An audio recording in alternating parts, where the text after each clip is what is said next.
Bom, queridos, eu estou pregando na série Perguntas que Todos Querem Fazer.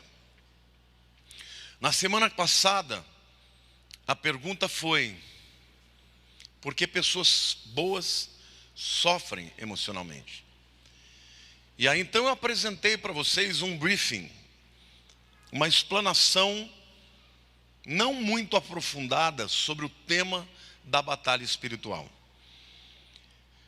E eu disse que no domingo seguinte, portanto hoje, eu daria continuidade ao tema. E hoje, portanto, a pergunta que eu vou responder é: como posso resistir às ciladas do diabo? Como posso resistir às ciladas do diabo? Porque eu não sei se você sabia, mas você está em guerra. Alguns já sabem, outros talvez ainda não tenham tanta certeza, mas eu quero responder essa pergunta para vocês hoje. Vamos ler Efésios capítulo 6, versos 10 até 18. Quanto ao mais, sede fortalecidos no Senhor e na força do seu poder. Revesti-vos de toda a armadura de Deus, para poderdes ficar firmes contra as ciladas ou os métodos do diabo.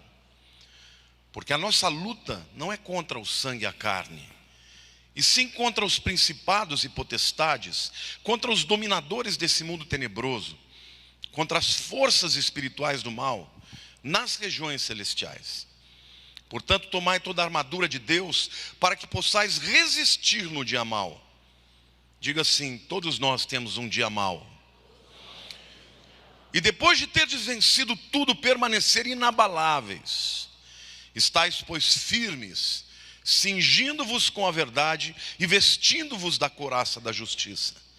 Calçai os pés com a preparação do evangelho da paz, embraçando sempre o escudo da fé, com o qual podeis apagar todos os dardos inflamados do maligno. Tomai também o capacete da salvação e a espada do Espírito, que é a palavra de Deus, com toda oração e súplica, orando em todo tempo no Espírito, e para isto vigiando com toda perseverança e súplica por todos os santos. Esse texto que eu acabei de ler é o texto mais clássico da Bíblia sobre batalha espiritual. Por causa desse texto, músicas são cantadas, livros são escritos, pregações são entregues, simplesmente porque este texto, de uma maneira muito didática, ele revela o conflito que há entre seres humanos e o reino das trevas, e nos ensina como é que nós podemos vencer as ciladas, as estratégias, as artimanhas de Satanás e das suas hordas. Eu queria dizer para vocês que quando Paulo fala sobre a batalha espiritual, ele usa o pano de fundo da sua época. Paulo viveu no auge do Império Romano. E o Império Romano era imbatível nas suas batalhas. O Império Romano nunca recuava de uma batalha. Eles nem tinham muita proteção atrás, porque eles sempre invadiam. Mas as razões que levavam o Império Romano a ser um exército poderoso e invencível, em primeiro lugar, porque eles lutavam debaixo de uma insígnia que tinha muita força moral. O camarada que fazia parte do exército, ele se sentia poderoso, porque poderoso era o exército ao qual ele servia. Eles usavam aqueles brasões da águia, e quando o soldado, o exército inimigo via, já estremecia. A segunda razão por que eles eram imbatíveis é porque eles tinham estratégias muito superiores aos seus inimigos bárbaros. Os romanos sempre lutavam colados um ao outro, protegendo um ao outro, de maneira que o inimigo, quando fosse lutar, tinha que lutar contra um exército inteiro e não contra um indivíduo, simplesmente. Mas a terceira razão é porque as suas armas eram muito poderosas, tanto armas de ataque quanto armas de defesa. E o apóstolo Paulo aqui, ele apresenta, portanto, o contexto da batalha espiritual dentro deste pano de fundo. E eu quero mostrar para vocês a semelhança que há entre uma guerra em que os romanos entravam e a batalha espiritual que você e eu enfrentamos todos os dias da nossa vida. A primeira verdade que eu quero apresentar é que para você entrar numa guerra contra o diabo e vencer, você tem que ter consciência de que você também luta debaixo de uma insígnia poderosa. Você não luta na tua força, você não luta no teu nome, você não luta por causa dos seus sonhos, você luta no exército de Deus. E o apóstolo Paulo começa dizendo: sede fortalecidos no Senhor e na força do seu poder. Repita comigo, diga assim: a minha luta não é minha, é do meu Deus, porque eu faço parte do seu exército. Então, querido, a luta que você está enfrentando, ainda que você pense estar sozinho, porque às vezes o inimigo faz que a gente se sinta assim. Ninguém pode lutar a minha luta, ninguém compreende o que eu sinto, mas Deus está dizendo: você não está sozinho. Então, seja fortalecido. Eu declaro na tua vida hoje: ser fortalecido no Senhor e na força do seu poder. E querida, a Bíblia diz que o poder de Deus se aperfeiçoa na fraqueza. Se você entrou aqui hoje e está se sentindo fraco, eu quero dizer que você está no ponto certo para deixar a força humana e ser revestido pela força de Deus, que é poderosa, é uma arma imbatível, é uma unção extraordinária, é algo que o inimigo treme, assim como os exércitos inimigos tremiam quando viam ao longe as bandeiras, os pendões que eram levantados com as insígnias romanas. Eu quero dizer que o inimigo treme quando ele vê o nome de Jesus sendo levantado na tua vida, erigido na tua história, na tua batalha, e ele sabe que ele vai perder. Amém? Então, em primeiro lugar, para vencer uma guerra, tem que se revestir com essa força de Deus. Não entre na batalha contra o inimigo das nossas almas na força da tua alma, na força da tua inteligência, mas na força de Deus. Amém? Depois, em segundo lugar, nós precisamos conhecer o nosso inimigo. Você monta uma estratégia em cima do que você conhece do inimigo. Você conhece as suas forças e as suas fraquezas, como ele luta, quais são os seus ataques. Semana passada nós falamos muito sobre isso, mas hoje eu quero revelar para vocês alguns aspectos do caráter de Satanás que são muito importantes, porque eles determinam que tipo de luta que você tem. Nas Escrituras, nós temos 17 nomes para o diabo, para Satanás. Nomes estes que revelam o caráter dele, a natureza dele. E quando você conhece quem ele é, você sabe que o caráter de Satanás determina as suas ações. Então, estes 17 nomes, eles são divididos em 4 áreas específicas. A primeira delas, a sua natureza destrutiva. Satanás não vai lutar com você para te ferir. Entenda isso. Ele não quer te ferir. Ele quer te matar. E depois dele te matar, ele quer destruir a tua imagem. Ele quer te envergonhar. Ele quer te levar a um estado de pior do que o pó, de maneira que você não tenha nenhuma possibilidade de se levantar e começar de novo. Jesus disse: o ladrão não vem senão para roubar, matar e destruir. Destruir é mais do que matar, é reduzir a nada. Na Bíblia, 2 nomes são atribuídos a ele que revelam esse caráter de destruição: Abaddon no hebraico e Apolion no grego. Então, literalmente, eu quero que você saiba, não brinque com ele. Ele é assassino, ele é destruidor. E se ele não destrói a tua vida, não é porque ele não esteja preocupado com você, é porque Deus não tem deixado. Satanás, ele só entra através de brechas. A Bíblia nos mostra que ele é como um promotor. Ele acusa sempre em cima de uma lei que foi quebrada, de um princípio que foi quebrado. E Satanás, ele sempre vai procurar uma brecha na vida do crente para ter legalidade para atacar. A segunda natureza dele, que a Bíblia mostra, é a natureza pervertida. Ele não é só um destruidor, ele é um perverso. E porque é perverso, ele tem uma natureza pervertida.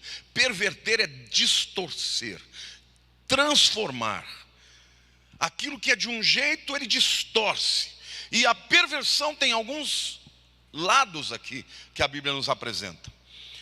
2 nomes têm a ver com uma perversão na sexualidade: Belzebu e Belial. Belzebu, está lá em 2 Reis, capítulo 1, de 2 a 6. Ele é descrito como o senhor das moscas, porque mosca adora voar em cima do estrume. E na história, o nome Belzebu é também traduzido como o senhor da pilha de estrume. Isso revela o quê? Que é ele quem é a origem dos pensamentos pervertidos, podres, que muitas vezes vêm para a vida dos crentes e vêm para destruir a sua mente, para transformar. E hoje, mais do que nunca, você percebe através da internet crentes sendo destruídos, porque já não conseguem ter no seu relacionamento de marido e mulher um sexo bonito, um sexo prazeroso, mas que seja puro. Pessoas que só conseguem ter excitação sexual, e desculpem ter que falar sobre esse tema aqui, mas é importante porque é uma realidade que todos vocês lidam. Pessoas só se excitam com perversão. Cuidado, se você está enfrentando isso, meu querido, confesse o seu pecado e fuja disso, porque ele vem para transformar a sua mente, para trazer cadeias à sua mente, para fazer de você uma pessoa pervertida. Alguém que vai lutar, ao invés de ter olhos puros, vai ter olhos sempre maliciosos. Isso tudo tem preço. Belial é um nome que vem de origem grega e significa sem valor algum. Lá em 1 Samuel capítulo 2, versículo 12, os filhos de Eli, o sacerdote, foram chamados de filhos de Belial. E foram chamados de filhos de Belial porque eles eram fornicadores, adúlteros, ladrões. E sendo sacerdotes, eles se valiam dessas práticas. E o fim deles foi muito ruim. Morreram. Filhos de Belial. Depois nós temos a natureza pervertida numa outra área. Os nomes dragão e serpente, que são intercambiáveis nas escrituras, são usados para revelar a sua natureza venenosa, que tende a perverter a verdade em mentira. Não foi isso que Satanás fez? A serpente fez com Adão e com Eva? Não? Foi isso mesmo que Deus disse: no dia que comeres do fruto certamente morrereis? Não morrereis não. Vocês não vão morrer. É mentira.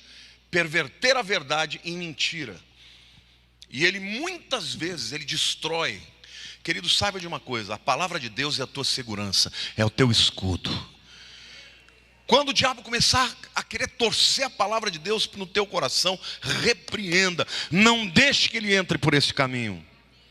Pois a palavra maligno, em Mateus 6:13, na oração do Pai Nosso, quando Jesus nos ensina a orar, ele diz: livra-nos do mal. Só que este mal aqui, quando a gente pensa nesse substantivo mal, parece que é o mal, né, do mundo. Não. No grego, no original grego do Novo Testamento é: livra-nos do poneros. Poneros é o maligno. Não é livra-nos do mal, livra-nos do maligno. Isso porque ele vem para nos aprisionar, para nos destruir. E o maligno, ele faz o quê? O que é uma pessoa maligna? É uma pessoa que, quando traz aquela palavra, ela traz para produzir discórdia, divisão, destruição. Ele vem e, com uma flecha certeira, ele vai no coração, pega o ponto fraco da pessoa. Então, sabe, quando você está envolvido com alguém, aquela pessoa vai te dar um golpe e acerta bem no lugar da tua fraqueza. Essa pessoa foi inspirada pelo maligno. Então você, meu querido, que é cristão, não seja instrumento dele. Você é aquele tipo de pessoa que sabe usar a palavra para destruir a pessoa. Porque tem gente que erra assim, né? Fala, solta palavrão, xinga todo mundo, mas não faz quase mal nenhum. Mas tem gente que vai lá e pá, uma palavrinha. Então, vai lá e destrói a pessoa. Gera aquela destruição, aquela divisão. Inspiração maligna, inspiração de Satanás. Ele também é chamado por Jesus de homicida, assassino. Em João 8,44, Jesus fala para os fariseus: vós sois do diabo, que é o vosso pai, quereis satisfazer-lhe os desejos. A palavra desejo aqui é epitomia. Ele foi homicida desde o princípio e jamais se firmou na verdade, porque nele não há verdade. Quando ele profere mentira, fala do que lhe é próprio, porque é mentiroso e pai da mentira. A terceira natureza de Satanás: a primeira é destruidora, a segunda é pervertida, a terceira natureza é controladora. Ele é chamado de príncipe deste mundo, de príncipe dos demônios e príncipe do poder do ar. Aqui claramente a palavra príncipe, arrontas, vem de arque, primeiro. O primeiro tanto em antiguidade como em poder. O que é, por exemplo, arqueologia? É um estudo das coisas velhas, antigas. É arque, significa aquilo que é mais antigo. Mas também significa aquele que é o maior. O que é o arqui-inimigo? É o maior inimigo. Ele é chamado assim pela Bíblia. Então é muito importante que você saiba que até Jesus reconhece o poder do diabo. Ele é chamado de o príncipe desse mundo. Sabe quem é que controla estas maldades, estas guerras, essas divisões? É interessante, as pessoas não querem entregar a vida para Deus de jeito nenhum. Mas quando vem as calamidades, elas culpam quem? A Deus. Você nunca viu ninguém falando assim: ó diabo, por que você fez isso? Ninguém faz isso. As pessoas: Deus, se tu existes, por que permitiu? Nunca busca Deus. Dirige a sua vida por si mesmo. E agora quer culpar Deus? Culpa o diabo para quem você se entregou. E a Bíblia diz que ele é o príncipe desse mundo. E por isso nós estamos aqui como contracultura. É por isso que nós estamos aqui como exército de resistência. É por isso que estamos aqui para travar uma luta. E a Bíblia diz que enquanto a igreja não for retirada, o anticristo, que é o ápice, o nêmesis, o arqui-inimigo de Deus, não se levantará enquanto a igreja estiver aqui. Cutuca o teu irmão e diga assim: você é poderoso em Deus para resistir o inimigo. Amém? Glória a Deus, aplauda o Senhor, diga eu creio.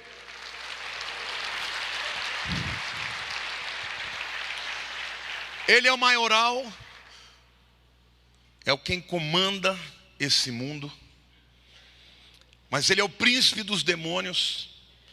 Lá em Mateus 9,34, é chamado assim.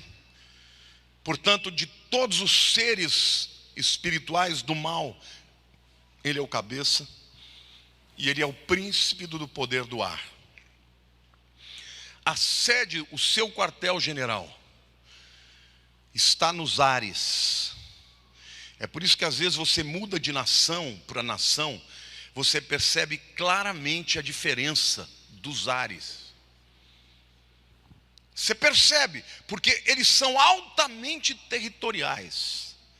Os demônios que atuam no Brasil não atuam em outros países. Por isso que às vezes você muda de país ou viaja, vai de férias, você fala, meu Deus, por que eu não estou sentindo luta? Eu me lembro, a primeira vez que eu fui aos Estados Unidos foi em 1993. Eu passei lá um mês e eu falava assim, esquisito, não estou tendo luta nenhuma. Os demônios lá não me conheciam ainda. Os daqui sabiam todos os meus passos e sabiam onde atacar. Lá os demônios falaram, quem que é esse fulano aí? Tem luz nele, mas nós não conhecemos quais as áreas dele. E não sente ataque. Agora, se você muda, fica morando no país, daqui a pouco pode ter certeza que eles serão destacados para te atacar. Portanto, ele tem uma natureza destruidora, pervertida. Ele anseia e anela por controle, por poder. Mas também ele é um manipulador. E a natureza manipuladora do diabo é algo extraordinário. Ele é chamado na Bíblia de adversário. A palavra adversário vem do grego antidikos. Antes significa contrário, mas não só contrário, hostil. E dikos vem de dikaios, que é justiça. Adversário do quê? Você conhece aquela frase, ai governo, eu sou contra? Isso é só para dizer, sou contra e ponto final. Eu quero que você saiba que Satanás tem um grande inimigo: Deus. E ele luta contra toda justiça. Você já viveu injustiça na vida? Você vê injustiça nesse mundo? Ele é o mentor de tudo isso. Então nós temos que lutar contra ele. E nós vamos ver depois como vamos fazer. Ele é o leão que anda ao derredor, rugindo, lá em 1 Pedro 5:8. Por que é manipulação? Porque, querido, o leão mesmo só tem um, que é o leão da tribo de Judá. Este leão já não tem mais poder contra a sua vida, mas o seu rugido ainda atemoriza. Quantos aqui já tiveram a felicidade ou a possibilidade de ver um rugido de leão de perto? Como é que é? É assustador ou não é? Você já imaginou você está num lugar e um leão aparecer ali, por exemplo, aqui dentro? Se entrassem 2 leões naquelas portas ali, e eles começassem a rugir, o que ia acontecer aqui? Ia ter gente correndo e fugindo pelo ladrão, ia ou não ia? Porque o rugido dele é assustador. Mas eu quero te dizer que ele tem um poder de manipulação, porque ele já foi. A palavra de Deus diz que para isso se manifestou o Filho de Deus, para destruir as obras do diabo. Ele não tem mais poder na sua vida, só que ele pode ainda rugir e atemorizar e manipular e gerar terror, pavor. A Bíblia diz claramente que o seu poder já foi vencido. Ele governa ainda este mundo porque Deus ainda deixa para que se cumpram todas as coisas. Mas para aqueles que invocam a Jesus, ele já não tem poder. Então ele usa dos seus rugidos para nos manipular, para gerar em nós temor. Ele também é chamado de anjo de luz, em 2 Coríntios capítulo 11, versos 13 e 14. E a Bíblia diz assim, porque os tais são falsos apóstolos, obreiros fraudulentos, transformando-se em apóstolos de Cristo. E não é de admirar, porque o próprio Satanás se transforma em anjo de luz. Tem muita gente que pensa que a aparência dele ainda é de Lúcifer. Não. Para ele voltar a ter a aparência de Lúcifer, ele tem que se transformar. Hoje, ele é um monstro. Mas ele ainda se apresenta como alguém sedutor, belo, cheio de luz. É este fulano que levanta um exército para lutar contra a tua vida. Ele é chamado de diabo. E como eu mostrei para vocês a semana passada, diabo vem de diá, através, e balo, que é o projétil, a bala que atravessa, porque ele lança dardos constantes para invadir a sua alma e para te destruir. São 4 as naturezas do diabo que nós vemos na Escritura. Diga: destruidor, pervertido, manipulador, controlador. Será que nós temos poder para lutar contra isso? E agora eu vou falar para você como é que você se prepara para a batalha contra o diabo. Olha na vida do seu irmão e diga assim: presta atenção que agora vai ficar muito bom. Soldado romano, quando ele ia para a guerra, a primeira coisa que ele tinha que fazer era se despir, tirar a roupa do dia a dia. E ele colocava primeiro um tipo de um macacão, cirolão, que ia... Era uma roupa bem leve mesmo, para a armadura não estar colada ao seu corpo. Mas ela era especial, para que a armadura fosse colocada em cima. Então começava tirando as roupas que a pessoa tinha. E aí colocava a armadura em cima dessa roupa com a qual ele se vestia. Em Efésios capítulo 4, versos 25 a 31, a Bíblia nos mostra uma série de coisas que você tem que se despir delas. Quando você vai enfrentar o reino das trevas, antes de você se revestir da armadura, você sempre tem que se despedir de alguma coisa. Efésios 4, 25 diz assim: deixai a mentira e falai a verdade. Diga assim: a mentira é brecha para o inimigo, a verdade é a arma de Deus. Pare de viver uma mentira. Você pode mentir para os outros, mas para o diabo você não mente, e muito menos para Deus.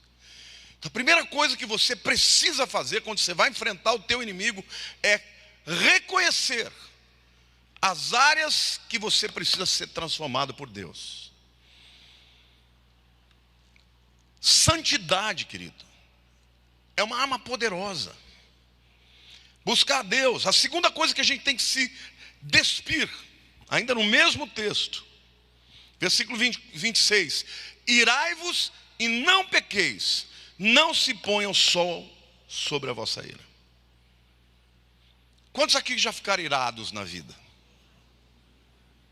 Quantos aqui ficaram irados hoje? Quantos aqui têm vivido com ira no coração? Existe uma ira que não é pecaminosa? Existe ou não? Sim. Qual é a ira que não é pecaminosa? Contra o inimigo, contra o pecado. Eu vou dar uma dica para você.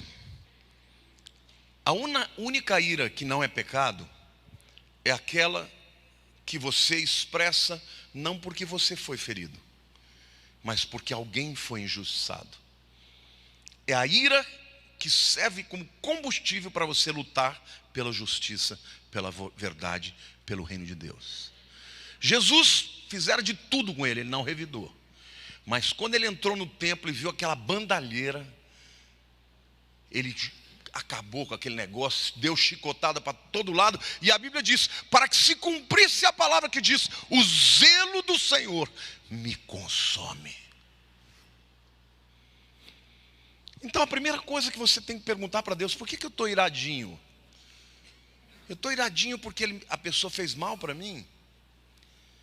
Isso é ira da carne. E a prova é que a ira de Deus, ela passa rápido. Não se põe o sol sobre a vossa ira. A ira do pecado, você leva para amanhã, para depois da manhã, para depois de amanhã. E você vê muitos crentes aprisionados porque estão cheios de amargura, fel na alma. Isso é alimento para Satanás. Você quer vencer Satanás? Você confesse a Deus a tua ira. Perdoe os seus inimigos. E a Bíblia diz: irai-vos e não pequeis, não se exponha ao sol sobre a vossa ira. Ou seja, querido, a ira de Deus não vai durar para o dia seguinte. O dia seguinte você já tem que estar livre, leve e solto. Em seguida ele diz: e não deis lugar ao diabo. É o mesmo texto, é o mesmo texto. A ira prolongada abre espaço físico na tua vida para o diabo. Sabe que quando ele fala não deis lugar, a palavra lugar aí é topos, de topografia. É lugar físico. Aquela pessoa que está querendo matar, ela está com influência demoníaca na sua alma. Ah, mas eu sou crente, eu não fico demoniado. Queridos, um dia eu vou contar para você essa história, como é que é no grego, tá? Isso é balela que te contaram. Experimenta começar a alimentar na tua vida ódio, ira, ressentimento, se ele não vai entrar na tua vida, na tua carne, trazer enfermidade, trazer câncer, trazer uma série de coisas, porque ele dá lugar físico ao diabo. E isso não é conversa de pentecostal, tá? Quem abriu os meus olhos para isso foi um teólogo do seminário de Dallas. Melhor seminário americano de ortodoxia. O camarada foi e descreveu no grego o que a Bíblia diz sobre isso. Então, não brinque com esse negócio de ressentimento e de ódio e de raiva.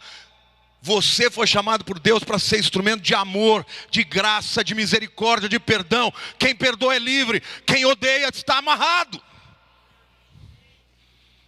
Temos que lutar contra a ira, temos que lutar contra o ressentimento, temos que libertar aquilo que nos prende. Porque quem te prende é o inimigo, não é Deus. Deus te chamou para a liberdade. A Bíblia diz: para a liberdade que nós somos chamados.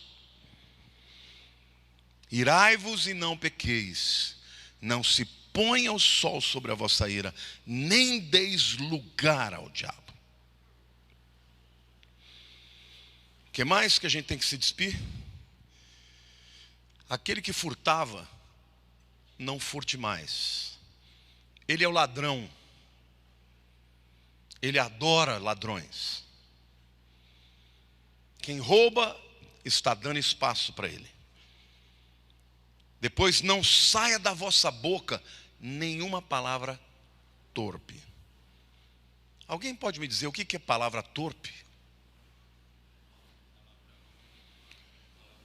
Palavra enganosa, palavrão. A definição de palavra torpe é palavra podre, mal cheirosa. Literalmente, é aquilo que não reflete a glória de Deus. Você que é cristão, tem usado a tua boca para xingar, para blasfemar, para ferir? Você tem que se despedir disso, meu querido. Porque você faz parte de um exército santo. Você luta numa guerra santa. Você serve a um Deus santo. O poder que vai fluir na tua vida vai fluir melhor quanto mais santo você for. Eu não estou falando nada de salvação, porque a salvação é pela graça, e somente pela graça nós não podemos fazer nada para a salvação. Mas eu estou falando de uma vida cheia de unção e de poder.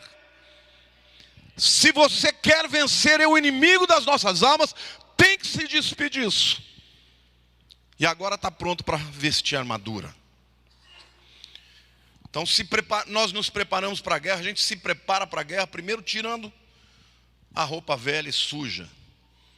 E agora vestindo a armadura de Deus. Os versos 14 a 18. E ele começa assim: estáis, pois, firmes. No grego é ristemi, é ficar de pé. Porque o soldado não podia botar armadura sentado. Diga para a pessoa ao teu lado: você não vai para a guerra com postura folgada, não. É aquela pessoa que vai orar: Deus, deitadão, Senhor.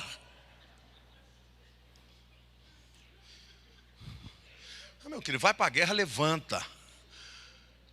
Levanta do teu lugar, porque ele vai botar sono, vai botar preguiça, vai botar desânimo. Tem gente que começa a orar, já começa. Nossa, me deu um sono. Levanta, sacode a poeira, vai lavar o rosto. Se estiver difícil de orar, dá uns berros, dá uns gritos. Mas entenda que a sua postura para enfrentar o exército inimigo é de firmeza. A palavra de Deus diz: se tu te mostras fraco no dia da angústia, então é pequena a tua força. Quantos aqui querem vencer o inimigo? Então diga assim: eu tenho que ser forte, firme no Senhor. Amém? Depois ele começa a descrever a armadura. E ele começa dizendo: cingindo-vos com a verdade. Está vendo um cinto ali? Esse cinto ele era utilizado para unir as partes da armadura. Basicamente, o soldado romano ele tinha um capacete que, além de ser muito importante para impedir que alguma espadada ou qualquer outra coisa atravessasse o crânio do soldado, ele era muito bonito também. De longe as pessoas viam. Havia um chamado tórax, no grego é tórax, um peitoral, que era uma malha de bronze, que era feita em duas partes: a parte de cima, que ia do pescoço até aqui mais ou menos para baixo do umbigo, e a segunda parte que vinha daqui da cintura até para baixo do joelho. Eram anéis, literalmente pareciam escamas. Não sei se você já viu em filmes medievais. Para que servia isso? Para que quando viesse uma flecha ou uma lança, parasse ali. Se o soldado tivesse perdido o seu escudo, ele ainda tinha chance de sobreviver por conta daquilo. Então o cinto ele era muito importante, porque é ele quem ajustava todas as peças. Porque se ficasse solta, poderia no calor da batalha alguém enfiar um punhal por baixo e matar o soldado. Então ele estava ali cingido mesmo, através desse cinto. E a Bíblia diz: cingi-vos com a verdade. Declare assim: a verdade na minha vida é o que torna todas as peças da armadura de Deus firmes no lugar certo. No topo da cabeça havia um enorme capacete, que além de poderoso para enfrentar os ataques, ele era ornamental, era lindo. E a Bíblia diz: tomai, pois, o capacete da salvação. E o Senhor está me mandando te dizer, querido, que a salvação na tua vida, além de ser poderosa para te proteger, ela é linda. O diabo olha para você, ele te odeia, porque ele está enxergando o que você não está enxergando. Nesse momento agora há um capacete da salvação sobre a sua vida. O mundo espiritual enxerga, ele discerne. Assim como o exército romano era visto de longe, aquele capacete era visto. Eu creio que no mundo espiritual há uma marca sobre a sua cabeça, sobre a tua vida, que mostra: esse é do outro lado. Então, às vezes, você pode estar andando, a tua vida está, sabe, apequenada, diminuída. Você pode estar vivendo os problemas mais terríveis, mas o reino das trevas, os demônios olham e falam: xiii, esse aí é do outro lado. Agora o soldado vai para a batalha e não coloca o capacete. Você vai para a batalha contra o diabo e não vai tomar posse do que a salvação representa na tua vida. Em seguida, vinha a couraça da justiça. Está vendo ali? Parece uma escama. Isso é o que eu falei para vocês. Ele tinha a parte da frente e a parte de trás. E ele era juntado por argolas. Essa couraça no grego é tórax. Daí vem a palavra tórax. É literalmente que cobria, né, desde o pescoço aqui, passando pelo peito, tórax até o umbigo e depois para baixo. Essa couraça, Paulo chama de quê? Couraça da justiça. Você sabe o que essa palavra quer dizer? Quantos aqui sabem o que significa o conceito teológico justificação?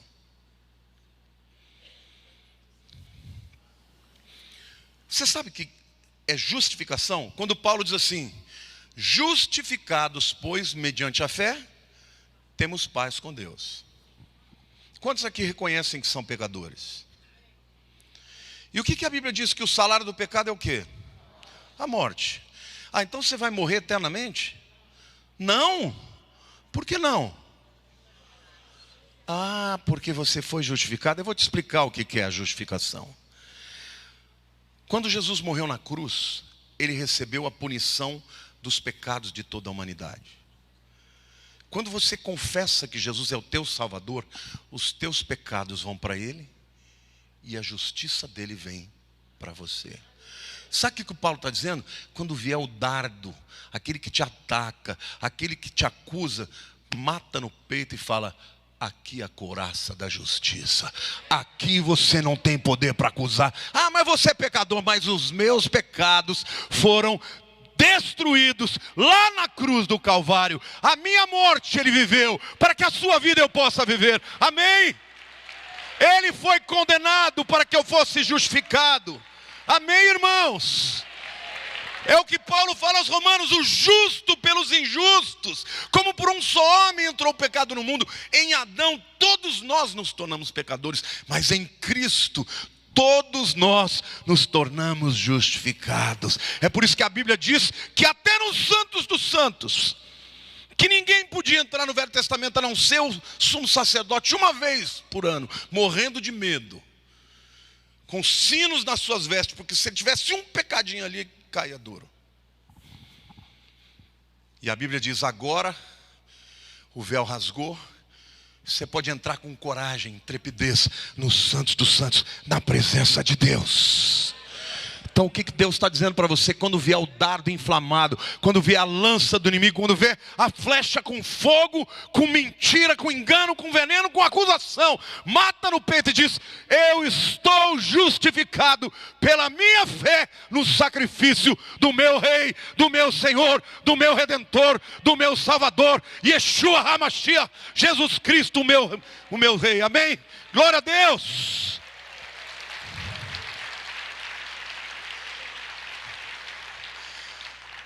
Era duro vencer o Império Romano. Os camaradas, além de serem bons na luta, se o camarada passava o escudo, tinha a couraça. Satanás não desiste, mas a couraça da justiça você nunca pode tirar da sua vida, porque é ela que te protege dos ataques aos órgãos vitais. Depois ele diz: calçar os pés com o evangelho da paz. Vamos destrinchar essas palavras. O que é evangelho? Quando você fala de pés, você fala de que está protegendo o quê? O seu caminhar, o seu andar. Sim ou não?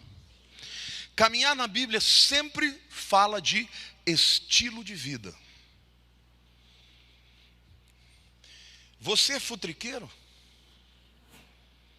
precisa se converter. Porque a Bíblia diz que o crente anda trazendo a paz.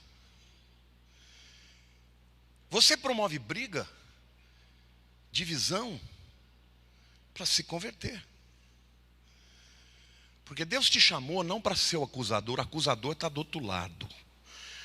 O crente, quando vê um outro irmão em pecado, ele não acusa, ele ora por ele, ele intercede, ele chama do lado, o exorta, sempre com amor, com o objetivo não de derrubá-lo, mas de resgatá-lo.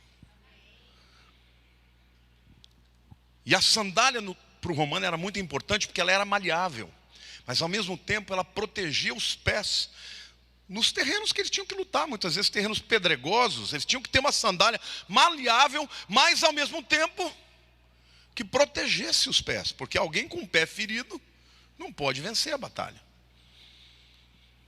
Você, como crente, para vencer o diabo, tem que ser pregador do evangelho. Diga, o evangelho é boa notícia.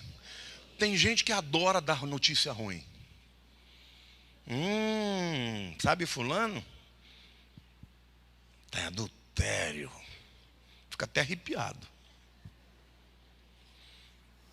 Está com câncer. Mão de Deus pesou.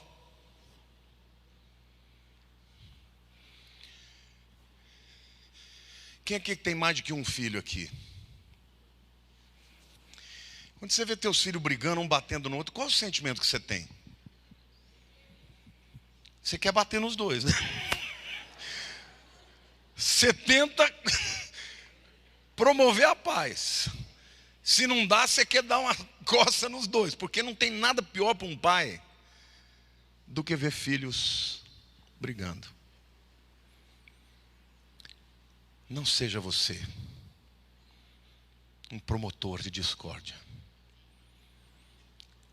Seja um pregador do evangelho, da paz. Essa é a nossa arma. O diabo é aquele que suscita o ódio, a discórdia. Nós promovemos a boa notícia. O evangelho que traz paz.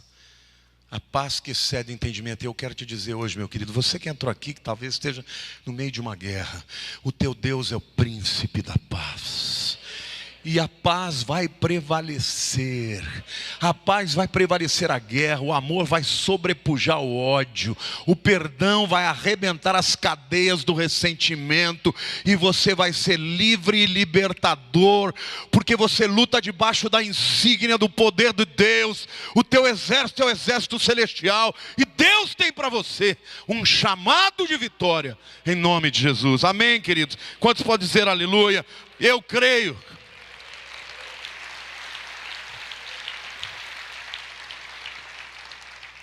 Depois disso, ele fala, embraçando sempre o escudo da fé, com o qual podeis apagar os dardos inflamados do maligno. Dá uma olhada no tamanho daquele escudo. Quando o exército romano entrava numa guerra, eles tinham uma formação que é chamada de formação em tartaruga. Já ouviu falar disso? Porque os exércitos romanos sabiam que se eles chegassem perto para lutar, eles iam perder. Mas literalmente os exércitos começavam a tirar flechas de longe. Flechas com betume, pegando fogo, para poder atingir o exército romano.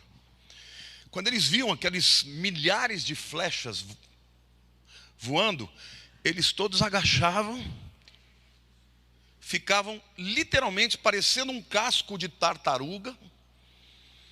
As flechas caíam. Não sei se vocês percebem, mas era de couro. Era de madeira, mas revestido de couro. Porque o couro molhado não pega fogo. A Bíblia está dizendo que o que faz isso na tua vida é a fé. É a fé que te cobre dos dardos inflamados do inimigo. Quando o inimigo vem para você e diz, você vai ser derrotado, você fala, olha aqui, estou escondido na minha fé. Quando o inimigo diz assim, Deus não está nem aí com você. Olha aqui a minha fé. Ó, a sua família vai ser destruída, você vai morrer dessa doença. Olha aqui a minha fé. Sem fé é impossível agradar a Deus. Querido, a tua fé é poderosa para rechaçar qualquer dardo do inimigo. Não olha para as circunstâncias, olha para Deus. Deus é poderoso para mudar aquilo que é impossível. Você falou já alguma vez na tua vida, mas isso só Deus. Quando você fala só Deus, Deus fala, mas meu querido, é só Deus mesmo.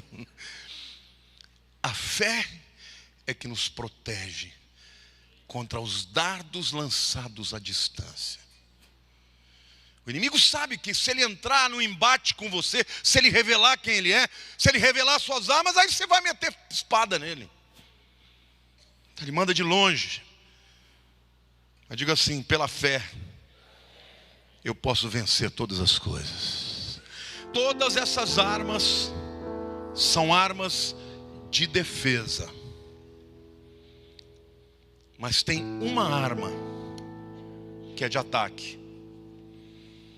A espada do Espírito. O soldado romano tinha dois tipos de espada. Tinha a espada de treinamento, que era uma espada enorme, pesada, e que ele usava aquilo contra aquele boneco para ele fortalecer os braços. Mas a espada da batalha, Mahaira, era desse tamanho. Uma espada perfurante, cortava dos dois lados, mas era para uma batalha corpórea. Porque os inimigos atacavam de longe, mas o exército romano continuava atacando. Você quer vencer o inimigo? Não recue em nada na tua vida. Porque quando ele te faz recuar, você está mais vulnerável. Você quer vencer o inimigo? Bate para dentro. Vai para dentro, continua avançando. Porque o que ele tem medo é que você chegue diante dele pelo poder de Deus e usando a espada do Espírito. Aquela espada grande que eu falei para vocês representa a palavra logos. É a Bíblia inteira. Mas a espada curta é a mahaira, é a palavra rema. É aquela palavra que Deus vai te dar para vencer aquela batalha. Vem o inimigo e começa a se revelar, e você fala, Deus, qual é a palavra que eu usar? O Espírito de Deus te dá na hora a espada, e você fere mortalmente o inimigo. Aqui dentro da armadura, eu diria para você que o cinto da verdade é a Bíblia como um todo. E você sabia que este cinto não servia só para amarrar as duas partes do tórax ou da couraça? Não. Ele tinha lugar para descansar o escudo. A espada ficava presa nele. Então a armadura dependia muito, embora ele não fosse nada além de uma coisa que amarrasse. Aquele cinto era fundamental para que o soldado estivesse pronto para vencer. Meu querido, a verdade é o maior poder de Deus. Para vencer o pai da mentira, a gente tem que andar na verdade. E a verdade tem que ser uma verdade primeiro para nós mesmos. Nós temos que confessar para Deus quais são as brechas, os pecados que a gente tem que abrir mão. Se você não consegue sozinho, você vai chorar perante Deus e dizer, Deus, eu não quero ser derrotado pelo inimigo. Me dá força para vencer essa área. Você está amarrando a armadura com a verdade. E coloque todas as peças. Diga assim, o capacete da salvação. Diga, ele é poderoso e é belo. O dia que você recebe o teu nome escrito no livro da vida, você se torna no mundo espiritual um gigante. Você pode não saber disso. Às vezes você pode se sentir a pessoa mais sem valor no mundo. Mas para Deus você é do exército poderoso dele. Amém? Diga assim, capacete da salvação. Diga, couraça da justiça. Diga, em Cristo Jesus eu sou justificado. Diga, Satanás, você não tem poder para me acusar. porque eu já fui justificado pelo meu Deus. Digo escudo da fé, para rechaçar os dardos inflamados do inimigo. Diga sandálias da preparação do evangelho da paz. Diga o meu estilo de vida é de boas notícias, de palavras de esperança, de fé e de paz. Diga, Deus me chamou para trazer a paz, não para fazer a guerra. Diga, o cinto que prende isso tudo é a verdade. Querido, quando você veste tudo isso, e além de tudo, se junta um exército que faz isso, você é imbatível. Sabe por que o diabo quer tanto que você afaste da igreja? Porque um crente sozinho é presa fácil. A igreja não é perfeita, não é. Porque nós somos imperfeitos. Não tem ninguém perfeito aqui. Mas quando você começa a ouvir aquela coisa, não vou mais para a igreja, porque ninguém me ama, essa igreja é assim, assim. É a voz do inimigo entrando na tua vida. Porque, querido, muitos já se levantaram contra a igreja. Eu observo, é interessante que às vezes as pessoas têm algum chamado, uma visão, né? Essas organizações para-eclesiásticas, já reparou que algumas se levantam, nascem e desaparecem. Tudo que é de homem tem tempo de validade. Mas a igreja sempre prevalece. Com perseguição, em terrenos inimigos, porque o dono da igreja é Jesus. É Ele quem faz a igreja se levantar. Então não seja você estulto a ponto de achar que você pode viver independente da igreja de Deus. Muita gente chega para mim e fala, pastor, eu não preciso ir à igreja para ser crente. É verdade. Mas você precisa ir para a igreja para ser mais do que vencedor. Porque a igreja é o povo de Deus.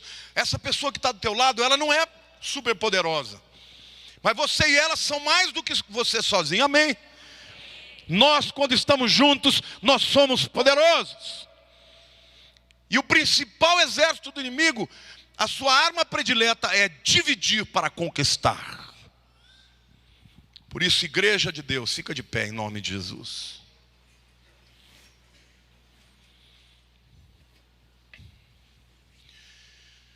Levante a mão para o céu e diga, Senhor meu Deus,